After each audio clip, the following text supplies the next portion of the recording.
86번 위기 이론의 기본 과정에 관한 설명으로 옳은 것은 답은 4번이죠. 위기 상황은 일반적으로 위험한 상황에 의해 유발된다. 이 내용이 옳습니다. 나머지는 옳지 않는 부분들이 있습니다.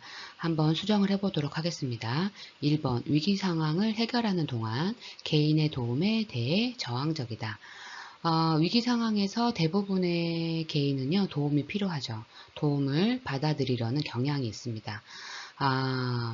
위기 상황을 해결하려는 동안 개인의 도움을 필요로 하며 이를 받아들이려 한다. 이런 표현이 옳습니다. 그래서 저항적이라기보다는요, 의존적인 거죠. 2번 위기 개입 상담자의 역할은 수동적이며 중립적이어야 한다. 위기 개입 상담자의 역할은요, 적극적이고 지지적이어야 합니다. 위기 개입 상담자의 역할은 적극적이고 지지적이어야 한다. 이 표현이 옳습니다. 3번 위기 개입 상담자는 무의식적 갈등에 역점을 둔다. 아니죠. 위기 개입은요, 무의식적 갈등보다는요, 현재의 위기 상황을 해결하는 데 중점을 둡니다. 위기 개입 상담자는요, 현재의 위기 상황을 해결하는 데 중점을 둔다. 이런 표현이 맞습니다. 4번은 옳은 설명인데 한번 다시 읽어보겠습니다. 위기 상황은 일반적으로 위험한 상황에 의해 유발된다. 맞습니다. 5번 위기 개입은 이전까지 정상적으로 기능을 수행해온 개인에게는 적합하지 않다. 옳지 않는 부분이 위기 개입은 정상적으로 기능해 오던 개인이 위기 상황에 처했을 때 적합한 접근법입니다. 즉 수정을 해보면 위기 개입은요, 이전까지 정상적으로 기능을 수행해 온 개인에게도 적합하다라는 표현이 옳습니다. 따라서 각 선택지들은 틀렸던 부분을 고쳤고요. 4번이 옳은 설명으로 답이 되겠습니다. 위기 상황은 일반적으로 위험한 상황에 의해서 유발된다. 이 설명이 옳습니다. 87번 가정폭력 가해자 대상 프로그램 중 다음 특성에 해당하는 접근 방법은 주어진 내용을 읽어보도록 하겠습니다. 가족은 서로 영향을 주고받는 하나의 체계이며 가정폭력은 개인의 병리적인 현상이라기보다는 체계의 산물이다. 가족 관계에는 계속 피드백을 주고받으며 폭력의 악순환 체계를 교정하는 작업이 필요하다. 주어진 문제는 가족 폭력 가해자 대상 프로그램에서 설명된 접근 방법을 묻고 있습니다. 문제의 설명을 분석해 보면 가족은 서로 영향을 주고받는 하나의 체계, 그리고 가족 폭력은 개인의 병리적인 현상이라기보다는 체계의 산물, 체계라는 단어가 계속 나오죠. 그 다음 가족관계는 계속 피드백을 주고받으며 폭력의 악순환 체계를 교정하는 작업이 필요하다. 이 설명은 가족 체계론적 접근이죠. 가족 체계론적 접근은요, 가족을 하나의 체계로 보고 가족 구성원들이 서로 영향을 주고받는 방식에 초점을 맞춥니다. 이 접근법은 문제 행동을 개인의 병리적인 문제로 보기보다는요, 가족 체계 내에서의 상호작용의 결과로 봅니다. 따라서 정답은 1번이죠. 가족 체계론적 접근입니다. 88번 다음 상황으로 인해 비양이 경험할 수 있는 정서적, 심리적 특징으로 옳지 않는 것은 내용을 읽어보겠습니다. 중학교 2학년에 재학 중인 비양의 아버지는 알코올 중독으로 입원 치료 전략이 있으며 술만 마시면 어머니를 폭행하여 어머니가 가출을 반복하고 있다. 상황을 보면요, 비양은 아버지가 알코올 중독으로 입원 치료를 받고 있으며 술을 마시면 어머니를 폭행하는 문제가 있는 가정에서 살고 있습니다. 이런 상황에서 비양이 경험할 수 있는 정서적, 심리적 반응을 살펴보겠습니다. 1번 가출해서 문제를 일으킨다. 이것은 정서적, 심리적 반응보다는요, 행동적 반응에 가깝습니다. 따라서 1번이 답이 되겠네요. 2번, 괴롭고 어떤 일이 일어날 것 같이 불안하다. 이런 환경에서 불안감이 커지는 것은 매우 일반적인 정서적인 반응이죠. 따라서 2번은 옳습니다. 3번, 제대로 공부하지 못하고 집중할 수 없다. 가정 내 스트레스와 불안 때문에 학업에 집중하지 못하는 것도 흔한 반응입니다. 흔한 정서적 심리적 반응입니다. 4번, 우울하고 위기소침해진다. 맞습니다. 이러한 가정 환경에서 우울감과 위축된 상태가 생길 수 있죠. 이것도 정서적 심리적 특성입니다. 5번째, 아버지에 대한 사랑이 불안, 심지어 증오로 바뀐다. 아버지의 폭력적인 행동은요, 비양에게 심한 정서적 상처를 주고요.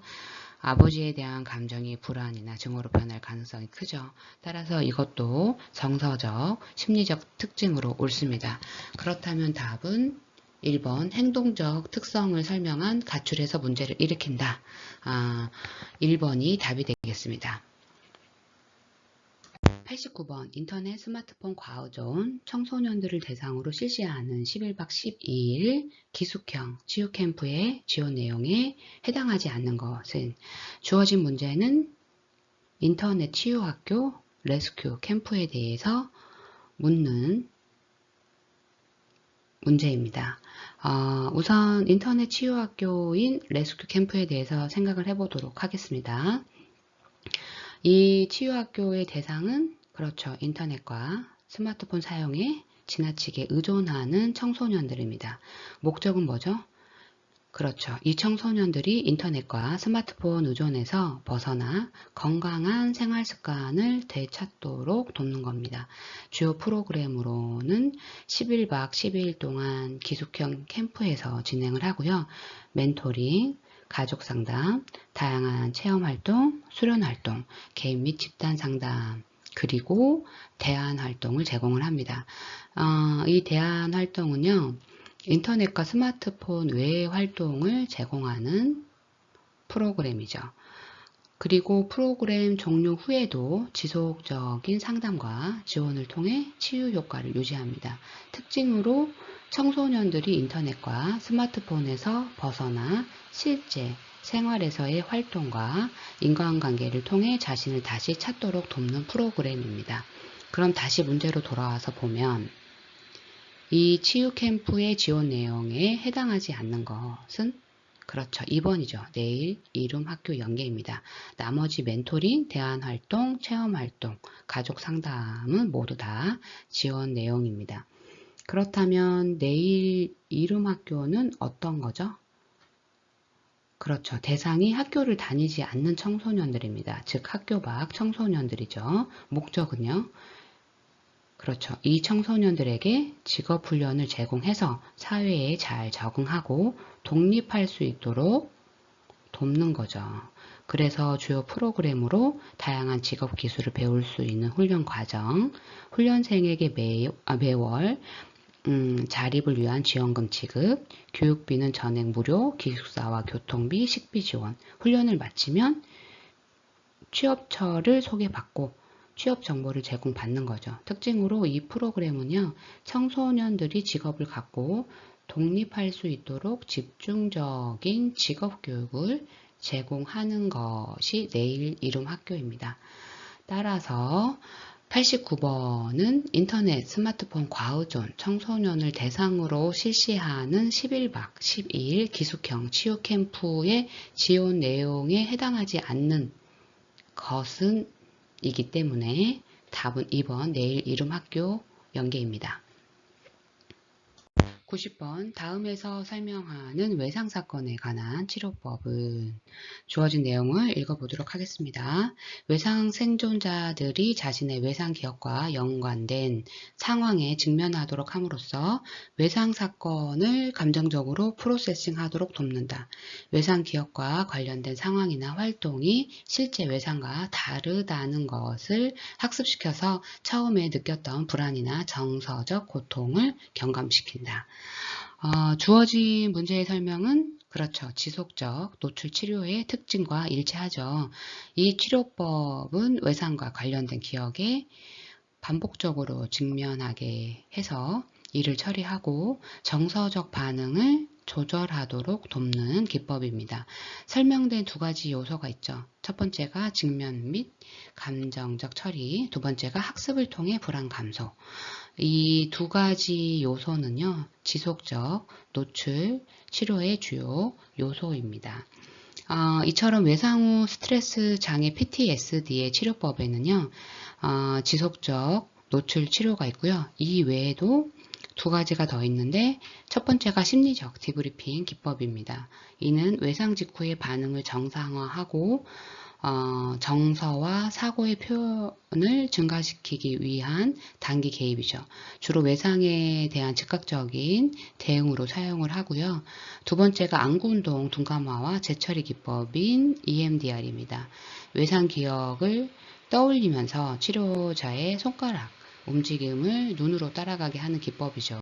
이로써 외상과 관련된 부정적 감정과 생각을 약화, 감소시킵니다. 따라서 90번에는요, 답은 3번입니다. 지속 노출 치료입니다.